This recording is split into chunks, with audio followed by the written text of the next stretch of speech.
आणि नंतर परिणय फुके. सभापती महोदय, ग्रामविकास खात्यातील कनिष्ठ पदावर पदोन्नतीबाबत शासनानं अधिसूचना काढली, परंतु अंमलबजावणी झालेली नाही आहे.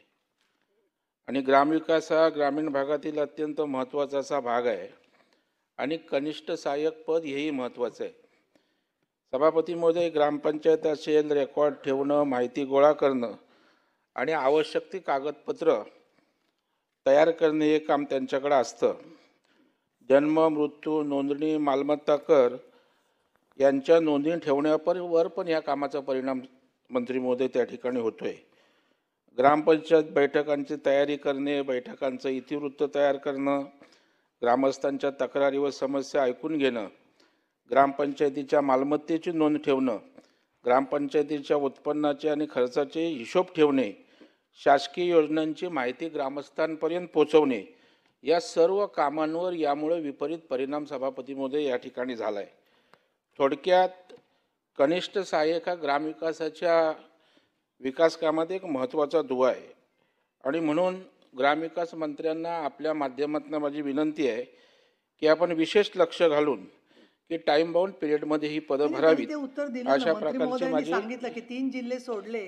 किती कालबद्ध किती वेळेत भरली गेली पदं सांगितले त्यांनी. पूर्ण अजून पूर्ण 100% भरली. हा, मग 100% ना, 5 जिल्ह्याला काय न्याय वेगळा, महाराष्ट्र पूर्ण आपण 5ही राहिलेले जिल्हे करा ना.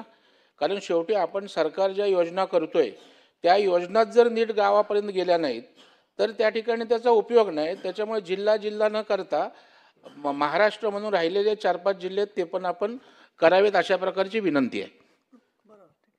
सभापती महोदय, आदरणीय दरेकर साहेबांनी आत्ता जे मुद्दे उपस्थित केलेले आहेत त्यामध्ये पहिलं तर मी हे क्लिअर करतो की यामध्ये ड वर्गाचा परिचर म्हणून शिपाई या पदाच्या संदर्भातला हा विषय आहे.